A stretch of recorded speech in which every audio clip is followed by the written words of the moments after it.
Hello friends, কেমন আছেন সবাই? মিয়ানমারের বর্তমান দখলকৃত আরাকান রাজ্য, ঐতিহাসিকভাবে এই আরাকান রাজ্য একসময় বাংলাদেশের অংশ ছিল। কিন্তু 1947 সালে দেশভাগের সময় বাঙালি নেতাদের দুর্দশিতার অভাবে আরাকান রাজ্য বাংলাদেশের হাতছাড়া হয়। তবে 75 বছর পূর্বে বাংলাদেশ থেকে বিচ্ছিন্ন হওয়া আরাকান রাজ্য আবারও বাংলাদেশের সঙ্গে যুক্ত হতে চলেছে। সম্প্রতি আরাকান রাজ্যকে বাংলাদেশের সঙ্গে যুক্ত করার প্রস্তাব দিয়েছে মিয়ানমারের বিদ্রোহী গোষ্ঠী আরাকান আর্মি।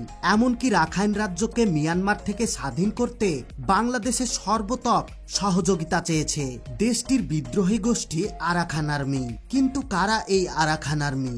ঠিক কি কারণে আরাকান আর্মি রাখাইনকে বাংলাদেশের সঙ্গে যুক্ত করতে চায়? বাংলাদেশ সেনাবাহিনী কি আবারও আরাকান রাজ্য দখল করতে পারবে?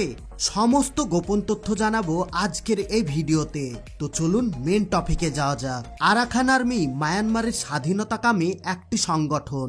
মায়ানমারের থেকে আলাদা স্বাধীন রাষ্ট্র গঠনের দাবি তুলে 2009 সালে 10 এপ্রিল আরাকান আর্মির জন্ম হয়। মাত্র 26 জন পুরুষকে নিয়ে যাত্রা শুরু করা আরাকান আর্মি বর্তমান সদস্য সংখ্যা প্রায় 38,000।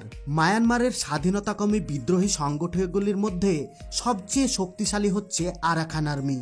আরাকান আর্মির দাপটে একের পর এক অঞ্চল হারিয়ে কণ্ঠাসা হয়ে পড়েছে মায়ানমারের সেনাবাহিনী। তাছাড়া কথিত আছে বাংলাদেশের গোয়েন্দারাও আরাকান আর্মির সদস্যদের পাহাড়ের গভীর জঙ্গলে প্রশিক্ষণ প্রদান করে থাকে। যদিও মায়ানমার তাদের এই দাবির সম্পর্কে এখনো পর্যন্ত কোনো উপযুক্ত প্রমাণ হাজির করতে পারেনি। আরাকান আর্মি রাখাইন রাজ্য থেকে বাংলাদেশে পালিয়ে আসা রোহিঙ্গানা জনগোষ্ঠীকে ফিরিয়ে নেওয়ার ব্যাপারে আগ্রহ প্রকাশ করেছে, যার কারণে মায়ানমারের জান্তা সরকার আরাকান আর্মিকে বাংলাদেশের এজেন্ট হিসেবে সন্দেহ প্রদর্শন করেন।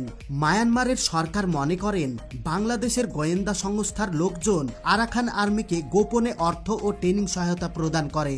যদিও বাংলাদেশ সরকার এ বিষয়ে সরাসরি কোনো কিছুই এখনো খোলাসা করেনি। আরাকানের সংখ্যাগোষ্ঠীর মানুষ বৌদ্ধ ধর্মের অনুসারী হলেও তারা মায়ানমারের মূল ভূখণ্ডের মধ্যে থেকে সম্পূর্ণ আলাদা, কারণ মায়ানমারের বৌদ্ধ ধর্মের অনেকগুলো শাখা আছে। এর মধ্যে আরাকানের প্রদেশের বৌদ্ধরা থেরোবাদী বৌদ্ধ ধর্মের অনুসারী। পরদিকে মায়ানমারের মূল ভূখণ্ড বৌদ্ধরা মহাযান বৌদ্ধ ধর্মের অনুসারী।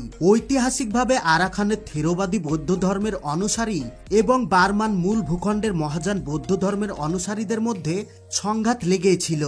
আরাকানের থেরোবাদী বৌদ্ধরা দীর্ঘদিন যাবৎ আরাকান ভূখণ্ডে আলাদা স্বাধীন ভূখণ্ডের জন্য শাস্ত্রত সংগ্রাম চালিয়ে আসছে। ভৌগোলিকভাবে আরাকান রাজ্যে মায়ানমারের মূল ভূখণ্ড থেকে অনেকটাই বিচ্ছিন্ন, কারণ সুবিশাল আরাকান পর্বতমালা দিয়ে পুরো রাজ্যটি মায়ানমারের মূল ভূখণ্ড থেকে আলাদা হয়ে রয়েছে। তাছাড়া আরাকান রাজ্যের মানুষের সঙ্গে মায়ানমারের মূল ভূখণ্ডের ঐতিহ্য, সংস্কৃতি, কালচার সম্পূর্ণ আলাদা। আরাকান রাজ্যে প্রচুর প্রাকৃতিক সম্পদে ভরপুর থাকলেও এই রাজ্যটি মায়ানমারের অন্যতম দরিদ্র প্রদেশ, কারণ মায়ানমারের সামরিক সরকার রাজ্যটি থেকে বিভিন্ন মূল্যবান প্রাকৃতিক সম্পদ শোষণ করলেও আরাকানের জনসাধারণের জীবনযাপন উন্নয়নে তেমন কোনো অর্থ খরচ করে না। এই জন্য আরাকানের সাধারণ মানুষজন মায়ানমারের সামরিক শাসকদের বিরুদ্ধে হাতে অস্ত্র তুলে নিয়েছে এবং আরাকানের স্বাধীনতাকামী সংগঠন আরাকান আর্মিতে রাজ্যটির সাধারণ মানুষ দলে দলে যোগ দিতে শুরু করেছে। মায়ানমারের আরাকান রাজ্য ঐতিহাসিক কাল থেকেই বাংলাদেশের অংশ ছিল। তাছাড়া আরাকানের ভাষা, সংস্কৃতি, ধর্ম, খাদ্যাভ্যাস সহ সবকিছুর সাথে বাংলাদেশের মিল রয়েছে।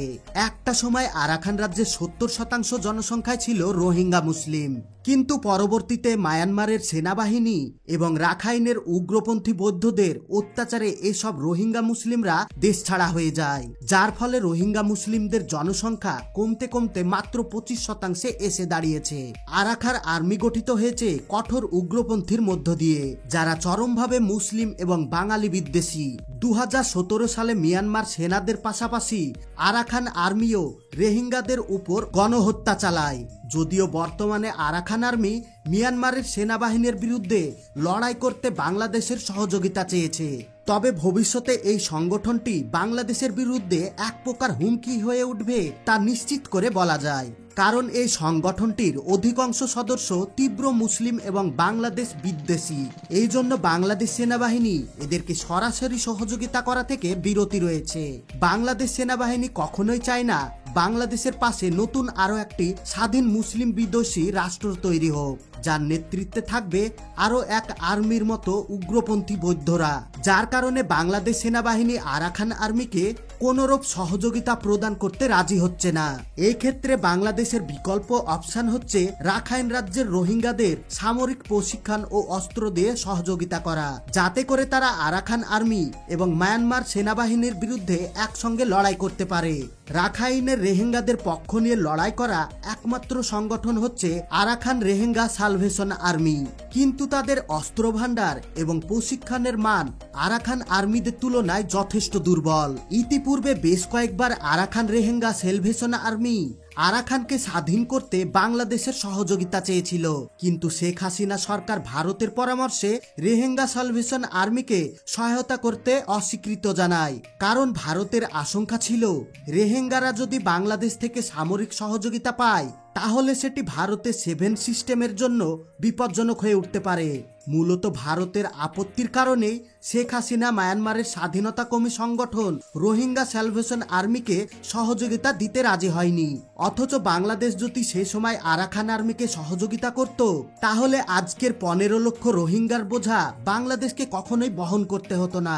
শেখ হাসিনার সরকারের আমলে বাংলাদেশ আরাকান পরিস্থিতি নিয়ে নীরব দর্শকের ভূমিকা পালন করেছিল, আর মায়ানমার বাংলাদেশের দুর্বল নেতৃত্বের সুযোগ নিয়ে 10 লক্ষ রোহিঙ্গাকে বাংলাদেশের দিকে ঠেলে দেয়। অথচ ভূ রাজনৈতিকভাবে আরাকানের সবচেয়ে গুরুত্বপূর্ণ খেলোয়াড় হচ্ছে বাংলাদেশ, কারণ বাংলাদেশের ভূ রাজনৈতিক স্বার্থ আরাকানের সঙ্গে সবচেয়ে বেশি জড়িয়ে আছে। 1992 সালে খালেদা জিয়ার সরকার আমলে মায়ানমারের সেনাবাহিনী প্রায় 2 লক্ষ রোহিঙ্গাকে বাংলাদেশের দিকে ঠেলে দেয়।